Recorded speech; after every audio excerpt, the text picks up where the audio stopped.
kids need time and presence, and it's something that I think I was lucky enough to learn early on as a father, because the way that I grew up, I was raised in a very entrepreneurial family where my father and my grandfather worked really hard, but they worked really hard to the detriment of the actual time that they spent with their family, justifying that they were making money, that they were providing. But you know, I would just rather live dirt poor in a trailer and have a bunch of time with my kids, and I know they would want that also, because it's time and it's presence and it's giving them that desire that they have from the moment they were born to be seen and loved and heard. So as a father, the very best thing that you can do is deny that urge to go out and just make money and build your business and make it for yourself, and do that more slowly than you might normally be able to, because you're carving out that time to be there with your children.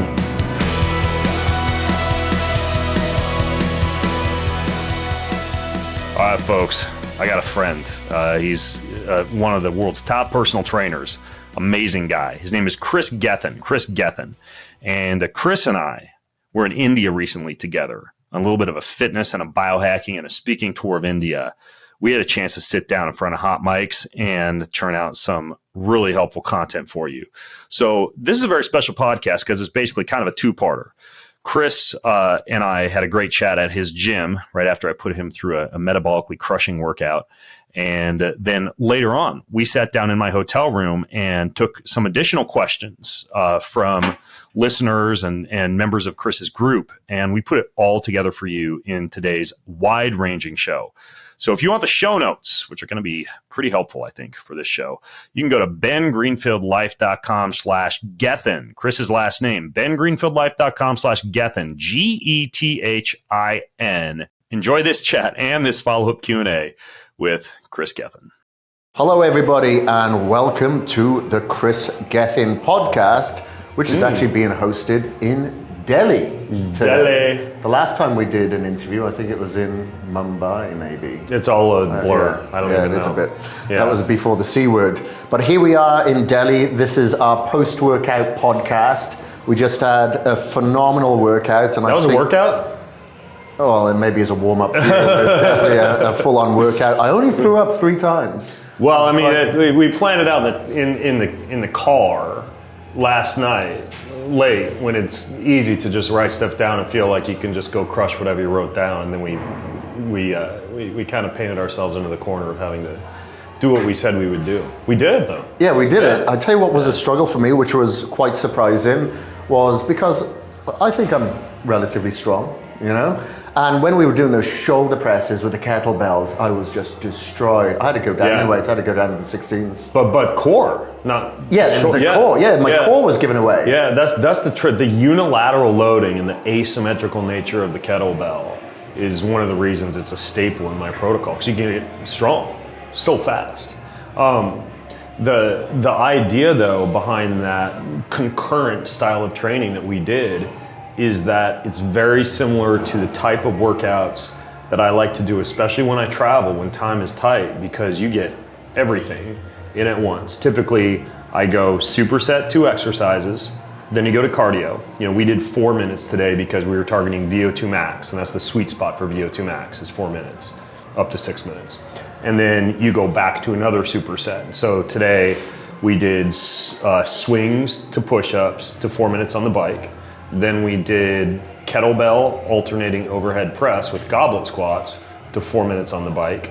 And then we had the pull-ups to the dips to 4 minutes on the bike. And then finally the seated rows with the low back extensions to 4 minutes on the bike with a little bit of dessert, 30 burpee finisher. And when you finish, I mean, you've checked off everything. If we were trying to get, massively swole, that'd obviously be a little bit paradoxical. But I mean, for getting a fantastic workout in. Did you mention the planks in there as well? Okay, that was recovery. So that's the other trick, is when you recover, you can sit and watch the gym TV or read a magazine or check out the peoples. But my philosophy with recovery is choose something that's like a mobility exercise, or in our case, we did a front planking exercise, because again, you're constantly moving, you're constantly making your body better no matter what you're doing. So we worked out for an hour and we squeezed a massive amount of work into that 1 hour. Felt more like 2 hours. Yeah. And there's no way that you're going to finish one of those workouts and go, hey, now I'll do some steady state. Forget it. You're very metabolically flexible, or active, I should say, post-workout. I can still feel myself kind of, burning those calories. Yeah. But it's good. It's intense. It's enjoyable. What I love about those workouts and training with somebody that's really challenging me is that it ups your game. You know what is possible. So you're going to push it yourself that little bit extra the next time that you go into the gym. It's catch-22 though, because like I rarely listen to music when I work out. I rarely work out in a public gym. I'm usually at home because I'm so competitive that I will turn it up to such a high notch that I would overtrain if I worked out with music and with people and in a public gym all the time. So for me, I'm usually listening to freaking, like the last book was Dale Carnegie's How to Win Friends and Influence People while I'm tooling around the gym at home without the driving music. And then I use music as a sometimes drug, in the same way that you use sugar as a sometimes drug. You pull that out when you gotta go hard and dig deep, and that's when the magic really happens. But yeah, like I use workouts most of the time as kind of like a university. I learn, I move slowly, I breathe, and then occasionally I'll get stuck in a gym with you and crush it.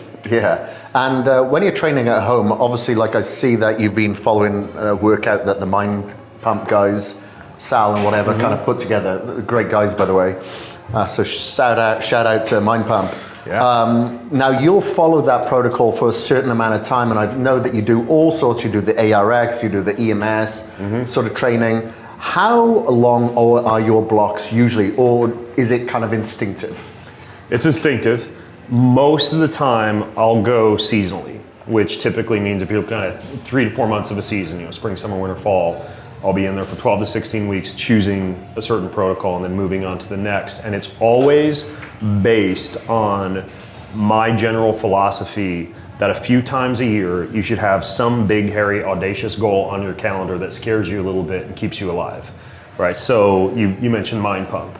And my sons and I were reading up on all these old-timey strength circus guys, like Adam Bergstrom and Hackenschmidt and Eugene Sandow. And it turns out that our friends at Mind Pump actually studied up on these same guys and put together a workout plan with like overhead windmills where you're picking up a weight from the ground while you have a weight over your head, or single arm deadlifts, unbalanced exercises, Turkish get-ups. So this last block that I went through with my sons, who I now try and include in my workouts, was all based on strength. And now we're moving into, do you know who Pavel Zatzelin is? No. Okay, he runs the Strong First kettlebell training program. Oh yeah, okay. It's very kind of like Russian influenced, he wrote the book. He would have been very upset watching our workout today. He wrote a book called The Quick and the Dead based on the idea that quick, powerful, explosive, fast twitch-based muscle exercises result in less metabolic acidosis because most of the moves are snappy and explosive, and most of the sets don't last much longer than 30 seconds.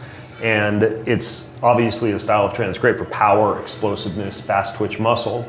It's not really a hypertrophy-based workout. It's more like a powerlifting, short, wiry, quick, explosive muscles. But he has a few amazing books. I went and took his Strong First kettlebell certification.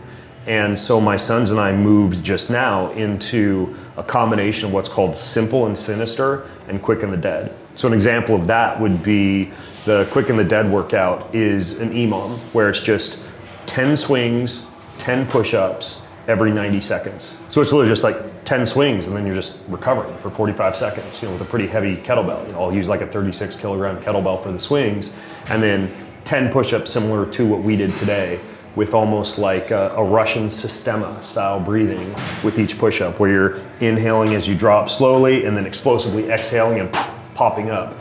So Pavel's programs are really good for just general strength and explosiveness. So we'll do that for about 12 weeks.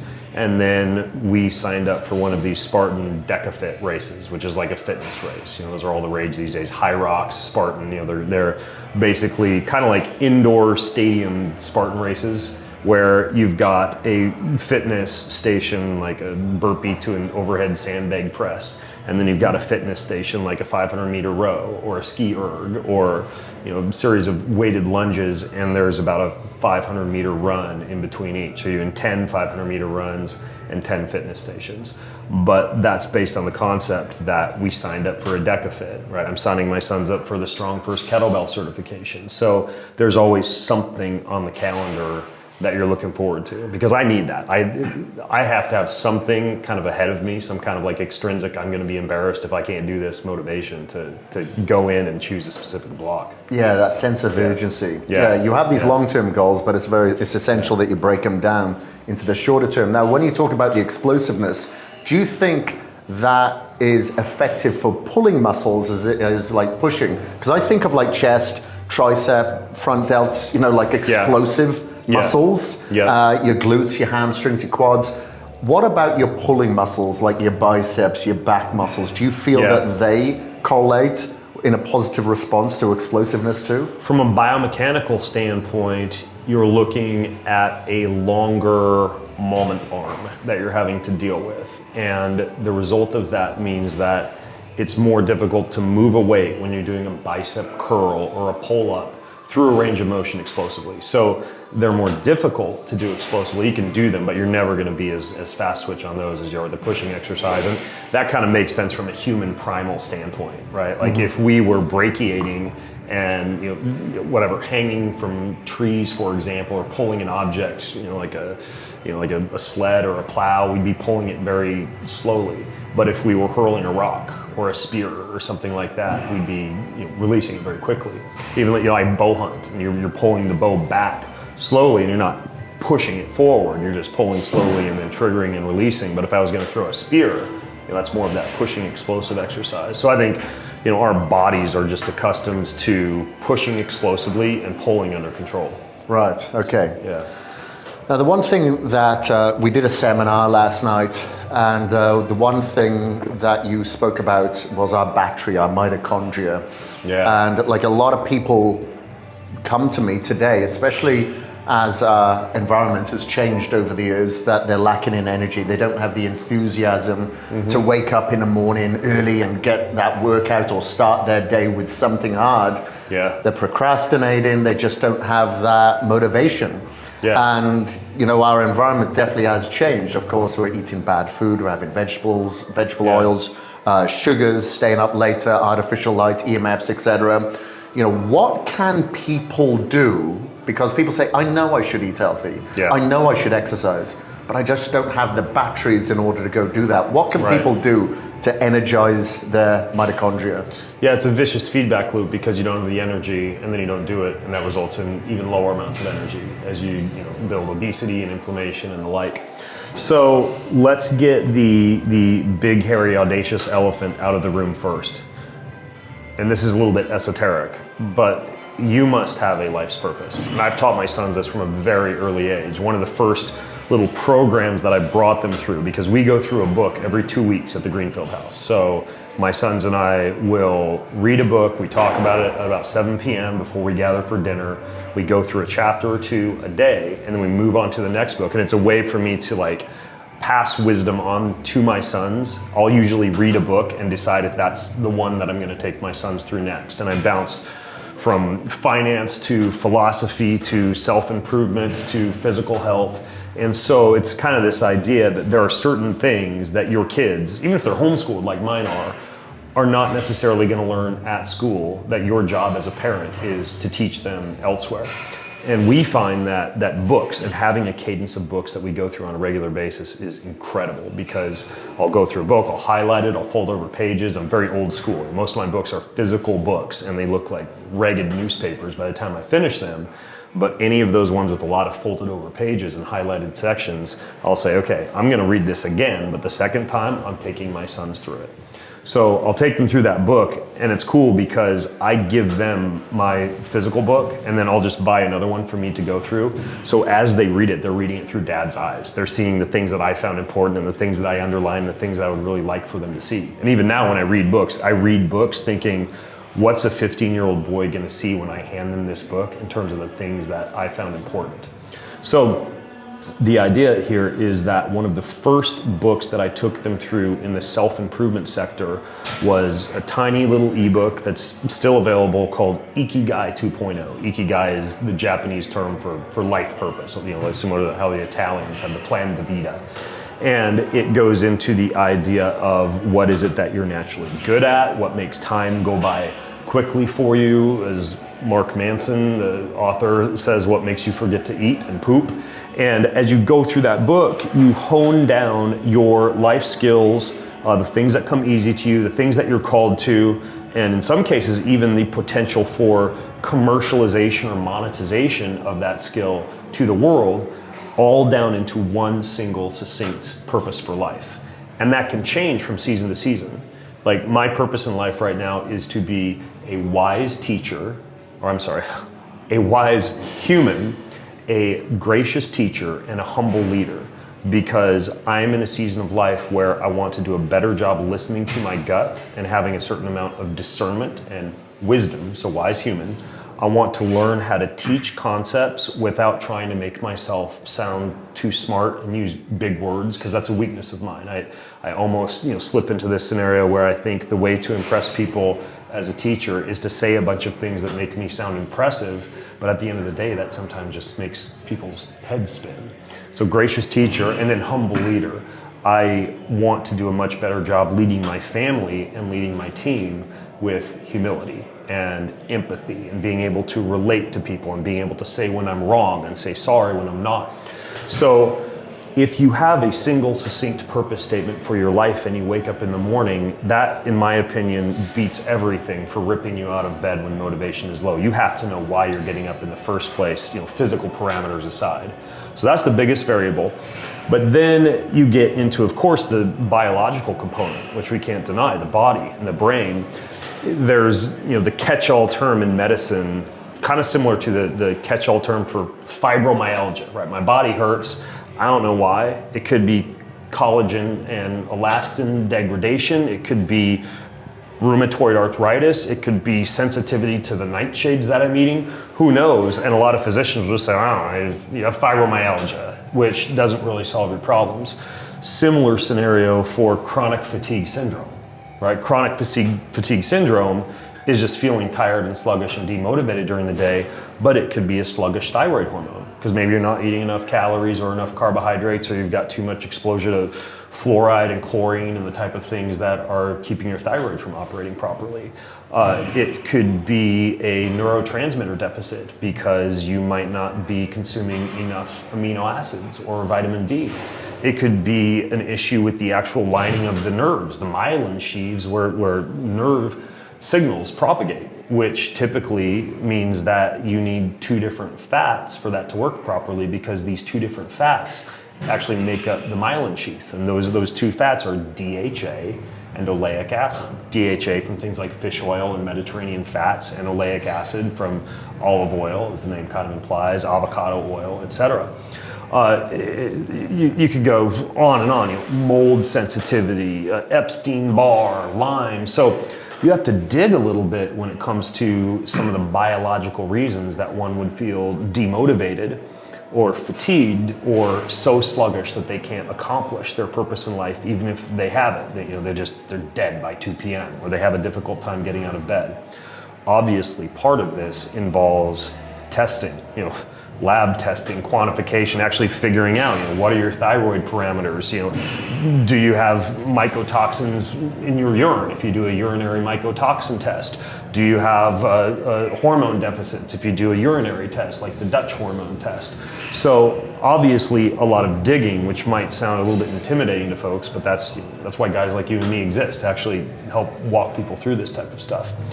I would say, though, that the number one thing to think about, and this relates to you bringing up last night, is the concept that our bodies are a battery, right? Your body actually operates with a very precise electrochemical gradient within the cell membrane. It should have a slightly negative charge on the inside and a slightly positive charge on the outside. And there are certain things that can charge the body's battery, and there are certain things that can drain the body's battery. We live in an era, as you just alluded to, that I will call an ancestral mismatch, or other people might refer to it as an evolutionary mismatch. This idea that human beings for thousands of years had access to sunlight and the planet Earth, and moving and gardening and hunting and building fences and hauling rocks, and now we are living in boxes, sitting in boxes, working in boxes, traveling in boxes, flying in boxes.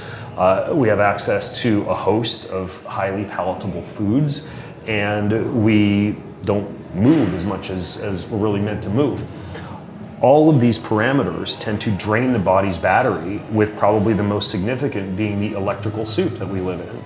I flipped on my Wi-Fi in the office over there, and I had to ask how to get on the Wi-Fi and which one it was, because there was at least 30 different signals within the room that I had to choose from the Wi-Fi. Most people live in that soup. Many people have and almost pride themselves upon owning smart appliances. Anything from your air filter to your refrigerator to your washer to your dryer to your lighting system. Many of these things come with Wi-Fi, often that can't be disabled. We're plugged in. We have our phones, often just blasting us with radio frequencies during the day. All of these result in an influx of calcium into the cell, which is positive, if you remember back to high school chemistry. And that's one of the reasons that they gradually make you feel sluggish during the day, is you're simply decharging the body's battery. So the idea is you want to recharge the body's battery. You don't have to be a Luddite and completely avoid electricity, but you need to do things that allow the body to recharge. So a few simple examples: photons of sunlight, right? We know that the red and infrared and near infrared spectrum of sunlight penetrates the cells and results in the electron transport chain within the cell being able to produce more ATP. ATP being the body's energy currency that gives you more energy, that allows you to feel less sluggish. We know that the Earth, every time it's struck by lightning or every time solar radiation bombards the surface of the planet, it collects and stores negative ions. And when you touch the Earth, when you walk on the beach, when you swim in the ocean, when you get in a body of water, you recharge the body by absorbing those negative ions. We even know that despite poor farming practices and agricultural practices and poor access to good food, that a lot of the foods that we eat are relatively strict of electrolytes and minerals. But I handed you some really good salt when we had our smoothie bowls over there in the other room, because I salt profusely. I use electrolytes all the time. Not crappy sodium chloride like you find in table salt at a restaurant, but good, rich, mineral-rich salts and electrolytes, because those also help to carry a charge through the body. So the idea, I think, is that even though there are all these different tests that you can get for chronic fatigue and some of the things that I talked about earlier, the number one thing to think about is, how can I somehow address an evolutionary mismatch or an ancestral mismatch while living in a post-industrial environment? That doesn't mean that you got to quit your job and go outside in the sunshine half naked every day and go move to the beach where you can walk in the sand, or buy expensive electrolyte supplements or something like that. It can be as simple as using grounding mats or earthing mats indoors, which are special mats that you can stand on and sleep on, that allow you to be in touch with the surface of the planet even if you can't be outside. You can use, and this is getting into biohacking now, or like infrared lighting technologies, an infrared sauna or a red light panel, or when we were driving in the car to the workout, I even pulled out of my bag this wraparound light device that we put on your neck like a necklace that charged your blood up with infrared light. In addition to that, you can just get a basic salt. For example, in the US, you can find one of the most mineral-rich, low toxin, low microplastic, low metal salts at just about any grocery store. Rosar's, Zilberton, Safeway, whatever. It's Celtic salt, that little blue bag of salt. That's super rich in minerals. And you can just put sprinkles of that into water, on food. It makes food taste better as well, which is fantastic. And so the basic idea here is that you need to think of your body as a battery and keep the body's battery charged. Finally, the number one time in your life when you can give your body a chance to recharge the battery and be away from that electrical soup is when you're sleeping at night. That's when your cells can repair and recover from all the electrical draining that occurs during the day. This is why I think it's important to go through your bedroom. Do you need a TV in there? If not, get rid of it. Do you need your phone off of airplane mode while you sleep? If not, put it in airplane mode. Do you need certain devices in the bedroom running and turned on, including something like a Wi-Fi router during the night while you're asleep? If not, turn it off. I think you should go through steps to make your bedroom like a dark ancestral cave, because that's when your body is going to repair before you step out at 7 a.m. in the morning to go to work with those 30 Wi-Fi signals. So if you're gonna start anywhere, start in the bedroom. And there's actually a whole field of science around this called building biology. And you can, I mean, I realize this might sound, you know, fancy or expensive, but it's actually, it's not that expensive to go through the bedroom with an electrical meter or have a building biologist do that. And you can test your bedroom and get rid of things that produce a lot of electricity. And it's a fantastic way to optimize your sleep as well. Most people who do that just begin to sleep like a baby. Yeah, I actually do that while we're traveling. I'll have like a reader to see where all the Wi-Fi is, or the, you know, the non-native EMF, and I'll unplug, do the electricity, unplug everything in the room.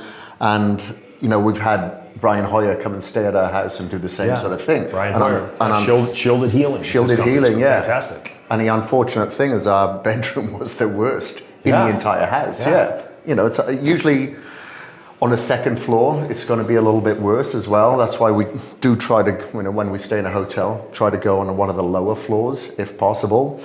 And, you know, of course, you can control your environment to a certain degree. And like you said, in your bedroom, you definitely can, but a lot of people don't. Now, on that note, I know obviously we'll soon be living in the same state in Idaho. You're building a home there. I am, yeah. The majority of the people are spending time either in the office or at home. I'm assuming this is one of the reasons why you homeschool your kids as well, because they're not going to school where they're going to be in, you know, exposed to artificial light all day. They're going to be, you know, a form of grounding. They're not going to be penetrated by Wi-Fi and non-native EMFs. But what steps are you taking in building your house now to ensure that you are protected and you're as close to our ancestors of living in a cave as much as possible? Yeah, it's a great question. First of all, I homeschool my kids because when I looked into the research, because I do like to study education quite a bit, you know, parenting, education, teaching is kind of a side passion of mine.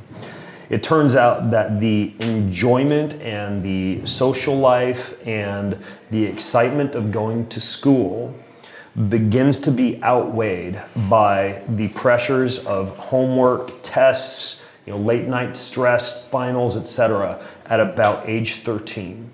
And so my sons went to a private school from 2nd to 5th grade. And one night when they were out of 5th grade and we were preparing for the next school year, I took them out to dinner and I said, look, you guys, if you want to stay at home and study and tell dad all of your passions and your interests and your desires and your dreams and the things that you really want to learn about, I will ensure that you have books and games and programs and tutors and excursions and visits to the museum and even friend groups like homeschool co-ops to hang out with to be able to study those things and learn them. And the number one thing they were concerned about was whether or not they'd see their friends. And frankly, they're with friends every day, you know, in tennis and jiu-jitsu and in co-ops and, you know, and even, you know, online groups that they're a part of. And that's interesting because they were actually going to a school where I funded the entire classroom for stand-up desks. And the school has this entire like natural campus. And it's the nice school that all the, you know, whatever the, you know, the wealthy Microsoft kids employees go to. And I actually thought for a little while that I was doing the right thing by just putting them in the best school possible. But even in that scenario, you still can't override the fact that the modern education system is based on this idea of everybody jumping through the same hoops, putting a square peg in a square hole, a round peg in a round hole, learning at the same pace as the rest of the classroom, and not studying what it is that they're truly passionate about. There actually is one academy or school that's very forward thinking that anyone listening in who is able to speak to their school superintendent or has some form of communication with their school should look into. It's called Centner Academy. Have you heard of it before? No. I was speaking at an event in Florida last month, and the gal who runs Centner Academy, she gave a talk, and I mean, the entire school is no Wi-Fi, no EMF, air, light, water, electricity, everything optimized. And that's what I'm doing with this new home that I'm building in Idaho. So when you look at the things that you want to think about in your home, whether it's a new home build or whether it's an existing home, there are certain, almost like invisible variables to consider. And this kind of throws a lot of architects and builders for a loop, including the ones in Idaho up by Moscow that I was working with, because I told them that I wanted a home that was biologically friendly, and I wanted to weave in a lot of these building biology concepts into the home. And they thought that was synonymous with green building, with LEED building, with basically this idea that you build a home that's healthy for the environment. And that's great to build a home that's healthy for the environment and energy efficient, but it does not mean that that home is healthy for the human body. And so I've literally been like buying the architect and the builder books, like probably the best one. It's a relatively new book. I think it's the best book to read if you want to know how to make your home a more biologically friendly place. It's called Prescription for a Healthy Home by Paula Laporte, and it came out about a year ago. And it goes through how to choose wood and flooring and finish and roofing that's low chemical, doesn't produce a lot of volatile organic compounds, and doesn't turn your house into a toxic soup. It goes into the idea of mitigating the amount of dirty electricity that you're exposed to by doing things like hardwiring the home with Ethernet cables, or at least having the option to plug computers into the Ethernet, making sure all the outlets are properly grounded, back to what we were talking about earlier, so you're kind of in touch with the natural surface of the earth, even if you're on the second floor of the home. Looking into where appliances are located and how close those are to sleeping spaces, especially, like you were talking about with your bedroom, like is the head of your bed close to where a lot of wires are going through the wall? And if so, the bed needs to be oriented in a different direction. The air quality, right? Not just something like HEPA air filtration, but air quality that allows air to naturally move through the home, stay humidified, stay clean, but also not be an HVAC system that tends to build up mold in the HVAC system. And so there are certain considerations for air. And there are great systems out there. The ones that I have at my current home in Washington, in the guest house, I have one called Life Breath. In the main house, I have one called Aller Air. And these are air systems that naturally clean and humidify the air, but they tend to kill mold, mycotoxins, dust particulates, etc., using a combination of HEPA air filtration and UV and ozone. Another thing to think about is light. Like if you look at overhead LED fluorescent light, it's not very close to natural sunlight.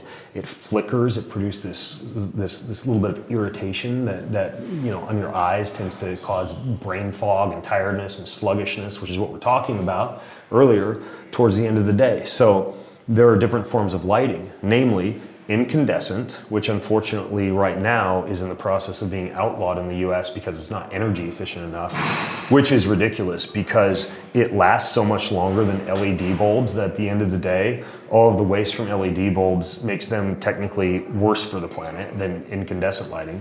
Halogen lighting, or a newer form of LED that's low in flicker called biological LED or OLED.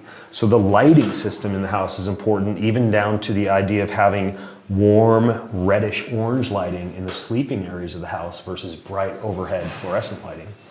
And in addition to air and light and electricity, I would say another couple of things to think about, or in addition to air and light and electricity and the toxins, right? The volatile organic compounds, what the wood is made of, what the furniture is made of.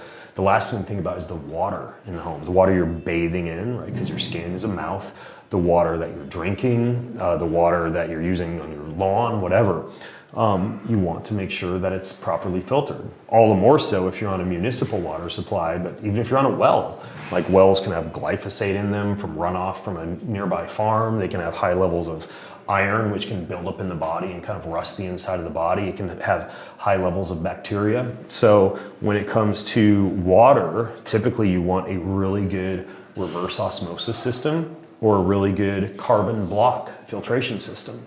If you really want the water to be as natural and healthy as possible, you can also structure the water. And all that means is that after the water has been filtered by reverse osmosis or by double carbon block, it then passes through almost like a tube that's got minerals in it. And those minerals cause the water kind of spirals as it goes through the tube. And these minerals charge up the water in the same way, like we were talking about earlier, that minerals can charge up the human body. And it produces what is called structured water. And structured water is more hydrating. It tends to pass through cells a little bit more easily. A lot of the water that's produced by your cells when you burn fat, for example, is naturally structured, but you can actually drink structured water as well. So stepping back and looking at an existing home or a home build, I think the main things to think about are toxins, air, light, water, and electricity. There are more obvious variables that you would of course want to build in. Movement, right? Do you have a gym? Do you have, I even look at, the home I live in now and the home I'm building, like little railings and poles and things that I can hang things from and brachiate like a monkey. Like, I like a home that's built a little bit like a jungle gym. I'll be shifting to a new bed system called I'm probably going to go with this one called Samina, which is like wooden slats, a little less cushioning, a little bit better, more biomechanically favorable for the body not becoming soft. A sauna or some kind of a system where you can get hot, a cold tub or a cryotherapy or something where you can get cold. Thinking about some of these elements of movement is also important, as is food, right? Do you have maybe a little lettuce grow, a vertical gardening system, or do you have some raised garden beds? Or there's a great guy in Australia right now. He's fascinating. He has a new documentary about how to turn your home into a growing system for food. And he's growing like strawberries on the walls, and he's got a rooftop growing system that looks like the freaking Garden of Eden. It's the documentary is called Greenhouse something something, but Zac Efron in the TV show Down to Earth interviewed this guy when he was down in Australia. I want to say his name is Jocko or something like that. I'm actually trying to hunt him down to get him on my podcast, but he teaches you how to turn your home into basically like a garden. It's fascinating. You guys could probably hunt it down and put it in the show notes, or we can Google it later. You've got to be my Jamie on podcast. Yeah, but those are some of the things to think about. Yeah, phenomenal. I like that idea. So when we come around to visit you, we won't be going up the stairs to upstairs to check out. We'll be going up like a rock climbing wall or something like that by the sounds of it. Well, it's funny because in my current home, the challenge with me and my boys sometimes is, how do you get upstairs without using the stairs? You have to basically like box jump or step up onto the dining room table. And then if you jump from the dining room table, you can grab this slat, and it's like this series of railings that go up to an upstairs hallway. You got to do a series of pull-ups up the slats, then throw your leg over the railing. But it's like, it's kind of funny. I used to, when I was a kid, I would sit in the sermons at church and I would look at the church ceiling and plot how I would technically be able to get from one side of the church to the other side without touching the floor. And I still think about that in my home. Like, how can I creatively weave through my home in different ways, almost like an obstacle course? And it sounds like a childish thing to do, but I mean, we're all built to move, not just kids. Yeah. I bet your wife is glad that you're over here for a couple of weeks. Yeah, give her a break. Yeah, she's got a little sanity. Yeah. So you spoke about sleep being something that everybody should prioritize. It kind of, recovery kind of dictates your performance. And, I've noticed from measuring my biological age that sleep has been a major turning point for me to prevent myself from accelerating my biological age. Yeah. Now, we all know that a lot of people fail to do it, but from that's more an ancestral thing. But from a biohacking perspective, is there a particular biohack that you've applied, that you have found that has been particularly good to help reverse your biological age? Beyond just sleep. Which is the ultimate drug. Yeah. There's a few, but I would say that some of the biggies would be peptides that either target specific organs to slow aging in those organs or cause more building of mitochondria, called mitochondrial biogenesis or mitochondrial proliferation. There are peptides that do this. And the main peptides to look into, one would be a series of peptides called peptide bioregulators. These are very, very short chains of amino acids, even shorter than a lot of the other peptides out there that you might hear about, like BPC 157 or TB 500. These have been researched in Russia for about 30 years. Sadly, Dr. Kavinson, the main researcher who is the anti-aging advisor to Vladimir Putin, who did the majority of this research, just passed about 10 days ago. These bioregulators, they have names like thymolin to travel to the thymus and help with the thymus, or pinealin for the pineal gland, or testilon for the genitals. And they specifically rejuvenate those target organs. And a typical peptide bioregulator protocol is you would take a certain peptide bioregulator for a certain organ for a period of time, like 10 days, and then you'd switch to the next organ for 10 days, or the next one for 10 days. There are other protocols, and I'm lazy, so I do this protocol. Twice a year for 10 days, I use all of them. And you can either swallow a whole bunch of capsules, because there's like one for each different organ, and there's about 30 different ones, or there are some companies that will sell them as an injectable, like in an insulin syringe, and you can inject almost all of them at once. So peptide bioregulators, I think, are pretty big. There are a few others that I would say, and we're mostly talking about the supplements category, right? So cold, heat, exercise, movement, walking, a lot of those things that we would consider to be hormetic stressors, like things that are mildly stressful, or like the workout that we did today, moderately stressful. These are all fantastic anti-aging hacks, but we're talking about some of the sexier, lesser known stuff now. You and I were talking about how in India you can actually very easily find a compound called rapamycin, which would originally have been used as an immunosuppressant drug for something like organ transfer. But research has now shown that a much smaller dose of rapamycin than what you would use for immune suppression actually has some really fantastic anti-aging effects. The dose, you and I are on the same dose, 5 milligrams once a week, which is way less than you'd take if you were getting an organ transplant or something like that. It's expensive, but like you were telling me, you can buy it pretty inexpensively in India. There's one company in the US called Anti-Aging Systems that sells a generic version of it that my wife and I take called RapaPro, and it's like $60 for, I believe it's almost like a 2 or 3 month supply. So rapamycin would be a second. And if I could name a couple of others, in addition to the peptide bioregulators, there are certain peptides that specifically target the mitochondria. And I think two of the best ones, even though the FDA has been regulating peptides with increasing frequency, you can still buy them, but they're like not meant for human consumption. But there are some websites that still sell these injectable peptides. There's one called MOTS-C, MOTS-C, and another one called Epitalon, EPITALON. And these are injectable peptides that, very similar to peptide bioregulators, you don't have to take all year long. But I will use MOTS-C usually about every quarter or so for around 10 days, and the same thing with Epitalon to rejuvenate my mitochondria. And then the last thing that I would say would kind of fit into this category, and I know everybody's probably screaming stem cells, stem cells, stem cells, but it's kind of obvious. Stem cells are helpful. Most people already know about them, but there is this idea that as you age, you get a buildup of cells that tend to churn out more inflammation that are essentially like useless throwaway cells called senescent cells, also known as zombie cells. And there are certain things called senolytic agents that help you get rid of these cells. You might be familiar with things like things you would get from plants like quercetin and fisetin. Those would be examples of senolytic agents.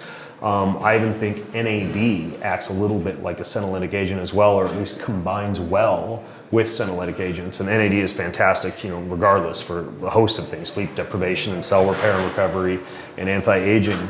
But taking a small dose of a senolytic agent, just a couple of days a month, all year long, can really help with senescent cell accumulation.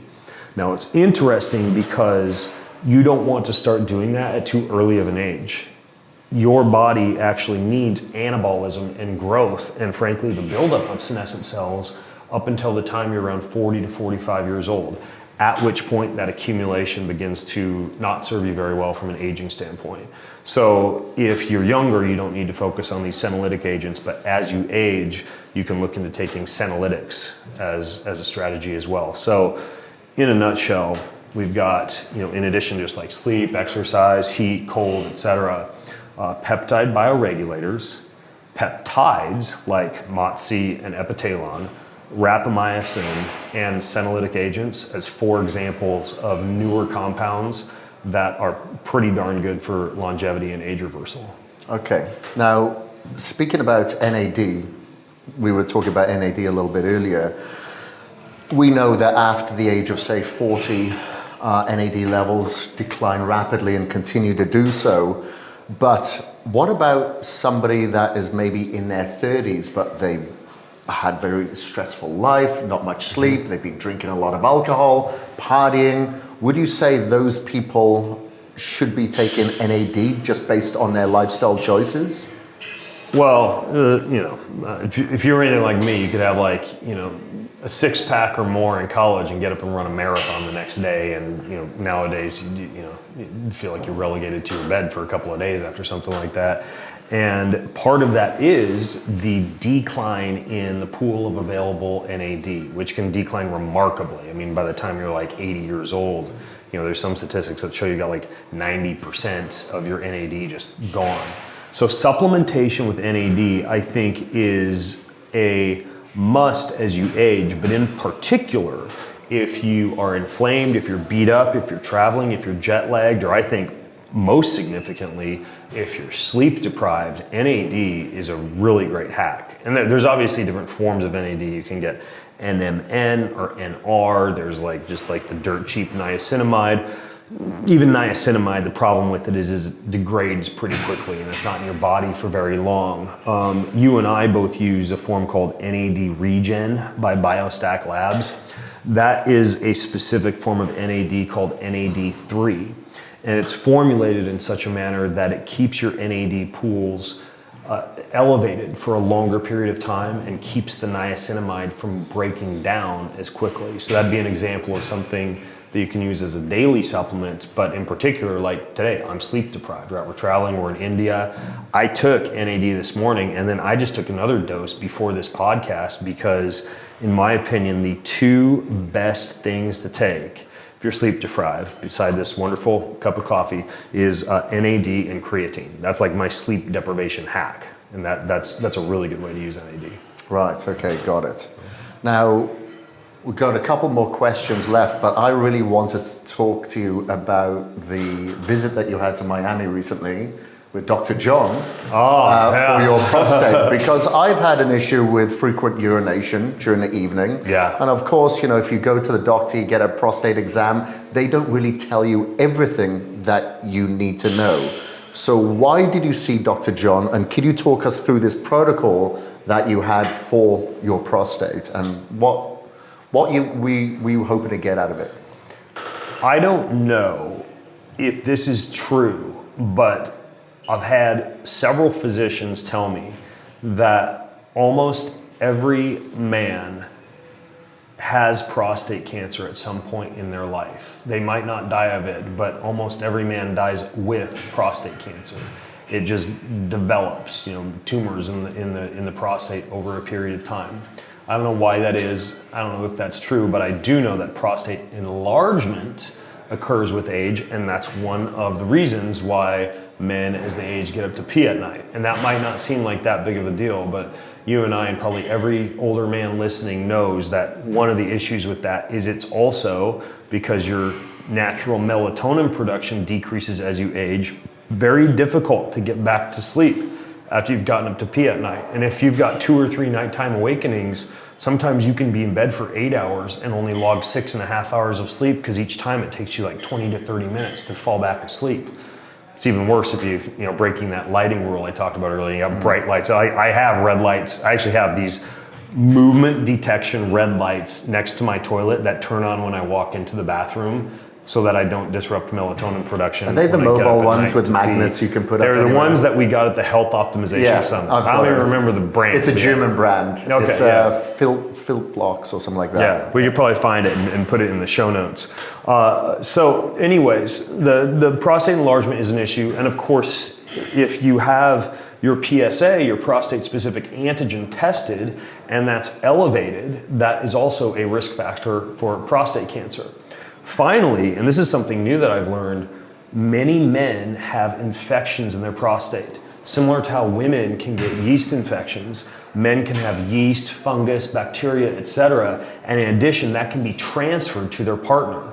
As a matter of fact, when my wife and I began to have unprotected sex more frequently, because we did use condoms for a period of time, and then we just said, well, screw it all. If we're gonna have more kids, we're gonna have more kids.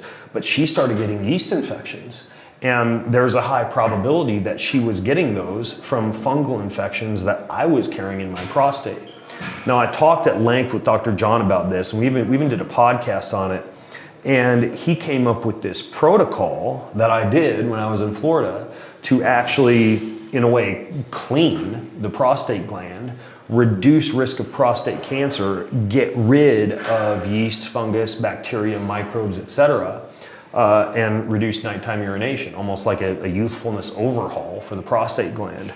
It's not a very pleasant protocol. It involves an injection using ultrasound guided imaging of methylene blue and ozone into the prostate gland. It's the needle goes in like just a few inches above your penis, and it's kind of cool because you can look up at the screen and see your prostate right there on the screen and see the needle going in. It's not a very thick needle, and there's a little bit of a numbing agent. And at Dr. John's clinic, he actually, if you see the video, which is on my Instagram channel and also on the show notes of the podcast that I did with him, I have a tube in my mouth because I'm breathing laughing gas. Because he has that there. You take a big whiff of laughing gas and it kind of decreases pain as the needle goes in. Then they inject methylene blue and ozone, and your prostate just aches and is sore for 2 or 3 hours, like pretty significant. Like I was worried. I'm like, how long is this going to last? I had an ice pack on right over my prostate after the procedure. What's even more funny, because he called it the barking elephant protocol, after I told him what happened, and this is the strangest sensation ever, is I felt like I had to urinate, and I went to pee, and all that came out was ozone. So it was like basically like I was farting out my dick. And it was the weirdest sensation ever. And of course, you're also like, your urine is blue, and it's an uncommon protocol. Now, I will not say that there's much human clinical research behind this. There is research on methylene blue as an antimicrobial and ozone as an antifungal agent, etc. But the procedure itself was intriguing enough to me that I did it. And here's what's interesting. Because I decided to do it the last minute because I was staying at his house and it was kind of like, hey, you want to get your prostate injected? And I was like, sure. Normally, you do a test of semen and sperm parameters prior to that. Yeah. And he's done that in multiple patients, and you see an increase in semen and sperm quality and sperm count after having that done. So it's actually having an effect on fertility as well. Interesting, fascinating. Yeah, I'm speaking to their team at the moment, and I'm yet to have a consultation because of the time difference here, but they said the same sort of thing to go through that protocol beforehand. So I'm intrigued about doing that because of this frequent urination. Because like you said, I may be in bed for like 8-9 hours, but an hour less of that is getting up, going to pee and trying to get back to sleep. Yeah, and I should say, by the way, I'm getting up at night to pee way less. Like I went from 2 to 3 times per night peeing to 1 time every few days, meaning there's multiple nights now where I'm just sleeping through the entire night without getting up to pee, which is amazing. Like for me, like regardless of yeast and fungus and sperm and semen, whatever, that alone is a good enough reason to do it, because it's like I got my sleep back. Okay, cool. All right, I got 2 short questions from my wife here that have been added. What is the number 1 question that people ask you? Oh man. Usually it's like one of those big coverall questions like, what's the best supplement to take, or what's the best diet, or what's the best workout? And you and I both know like that's highly specific and will vary quite a bit from person to person. So if I could choose something, this is an interesting question, by the way. If I could choose something a little bit more specific, that would be something recent that's come to mind. It would probably be, I get a lot of questions from men who want a 6-pack or an 8-pack or who want better abs. Like, that's a pretty frequent question. I think I've been asked that like 6 times already while I've been in India. It probably doesn't help that I take my shirt off and my genetically skinny, lean ass tends to show off abs, pretty easily for me, just 'cause I'm naturally lean. And I tell them that the top 3 things I think that, besides just a good exercise protocol and core training, which means, and I'm not talking about sit-ups and crunches, I'm talking about deadlifts and squats and the type of planks that we were doing and things that really put a good load on the abdomen. And by the way, the most recent EMG analysis, electromyographic analysis of muscle activation of exercises that trigger the abdominals, that I saw showed that the very best or the very highest amount of muscle activation was with the ab rollout wheel. And I actually have doing it at the beginning of the workout, right? Yeah, and I use it doesn't make you strong or functionally fit or anything like that, but it does trigger the abs pretty intensively. And I tell them that the top 3 things are reduce added sugar as much as possible from your diet. I'm not against alcohol consumption. I think alcohol is a mild stressor that can actually lend itself well to longevity. And if you go and check out my friend Chris Masterjohn's recent article on alcohol consumption, you'll be flabbergasted at the number of health effects associated with microdosing with alcohol on a regular basis.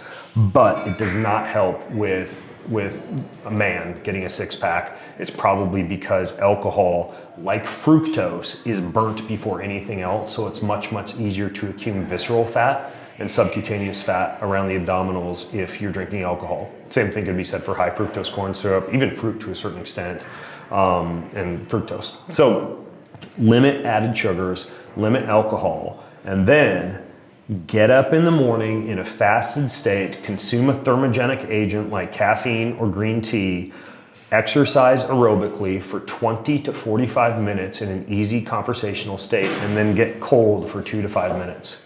I myself do that almost every day of the year, and it's fantastic because A, the aerobic exercise and the cold are mobilizing fat stores. The thermogenic agent that you consume prior is accelerating that effect. And the fasting state that you're in is ensuring that you're burning fatty acids off of your own body before you're burning fat that you've consumed, whether it's butter in your coffee or whether it's calories from sugar in the coffee. So it's fasted state. And then probably most importantly, there's not many people who are not able to just like get up and walk the dog in the morning. I'm not telling people to like go to the gym and work out hard. I'm saying on as many days of the year as possible, including like Christmas, Thanksgiving, whatever, get up, do some light aerobic movement in a fasted state after a cup of coffee or tea, and get cold for 2 to 5 minutes afterwards. And that's an amazing trigger for fat loss in both men and women, but a lot of guys see the fat just strip off their waistline when they do that. Right, okay, got it. Take note, baby. Last one. What do you wish people would ask you?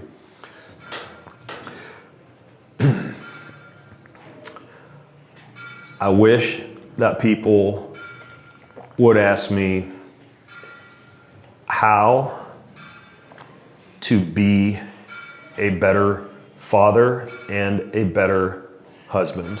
And I realize that I may have just isolated 50% of the listening population by that being a very male-specific reply, even though I think that a lot of women, if they are married, would of course desire their man to be as good a father and husband as they can. And a lot of this would also apply to mothers and wives.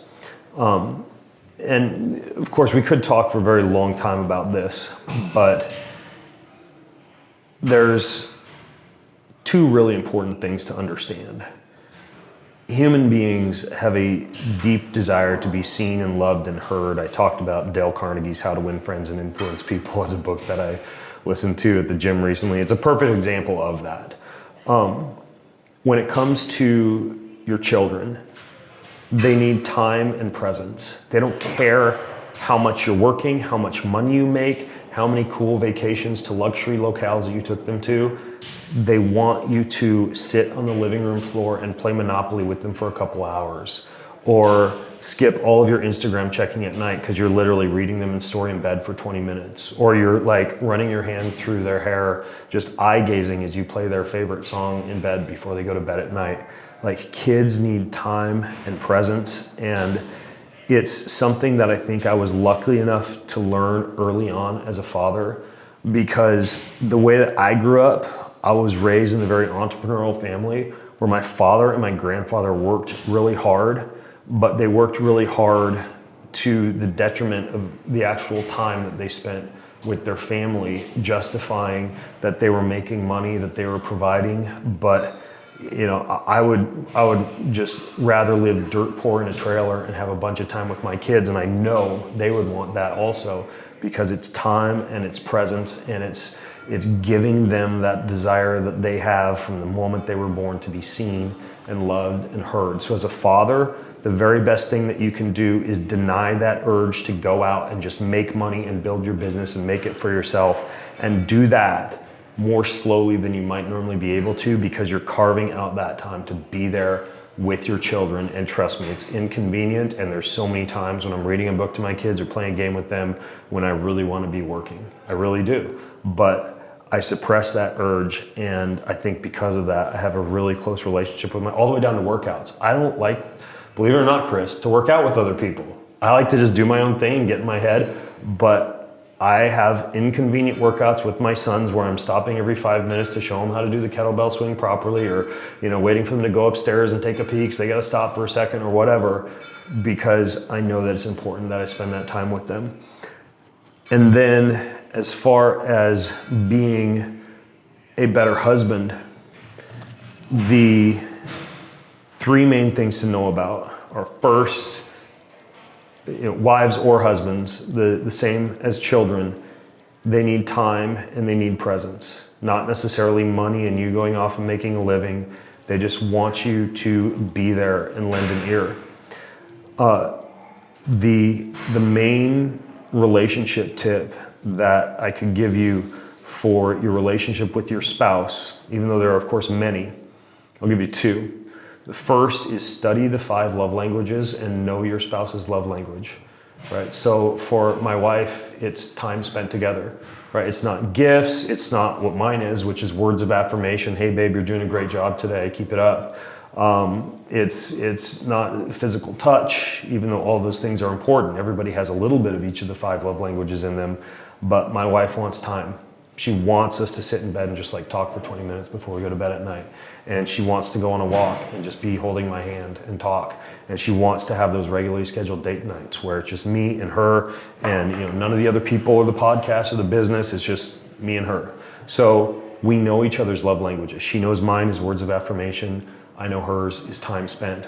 And then the second thing is, every single night before we go to bed, we lay our heads on the pillow before I mouth tape, and we pray together. And I think that idea of connection to a sacred, spiritual, higher power that you're going to together every night kind of reverse engineers this process, that it's difficult to do that if you've had arguments, or if there's something between you, or if there's something hidden that you need to tell your partner. It's just this idea that I consider to be prayer a very sacred activity. And my wife and I, the very last thing that we do every single night, that we've done for years and years, we've been married for 21 years, is last thing when our heads hit the pillow is we both pray together. We pray for our kids, we pray for our relationship, we pray for whatever, our upcoming home move, problems, challenges, blockers. We thank God for blessings and gifts, and we just have this sacred moment together every night before we go to bed. And it's quick. I mean, it's sometimes 2 minutes, sometimes 5 minutes, but know your partner's love language. Have some type of a religious or sacred experience that you go through with them. Give your kids time and presence. And those are the things that I wish people would ask me about more often. That's beautiful. I love that. Well, thank you very much. I wish I could thank you for the workout, but I'll thank you for the podcast instead. Well, thank you for the work. Thank you for this amazing gym. Yeah, it's a good facility here. We opened this one up last year, and we'll be opening another one up next month here in Delhi. But thank you very much. It's been an absolute pleasure. I'll be seeing you in Mumbai next weekend, but great interview. And should people come and find you, Ben, where can they? BenGreenfieldLife.com. It's a pretty good spot. That's where my stuff is. There you go. All right. Thank you very much, sir. Really appreciate it. Thank you. Do you want free access to comprehensive show notes, my weekly roundup newsletter, cutting edge research and articles, top recommendations from me for everything that you need to hack your life, and a whole lot more? Check out BenGreenfieldLife.com. It's all there. BenGreenfieldLife.com. See you over there. Most of you who listen don't subscribe, like, or rate this show. If you're one of those people who do, then huge thank you. But here's why it's important to subscribe, like, and or rate this show. If you do that, that means we get more eyeballs, we get higher rankings, and the bigger the Ben Greenfield Life Show gets, the bigger and better the guests get, and the better the content I'm able to deliver to you. So hit subscribe, leave a ranking, leave a review if you got a little extra time. It means way more than you might think. Thank you so much.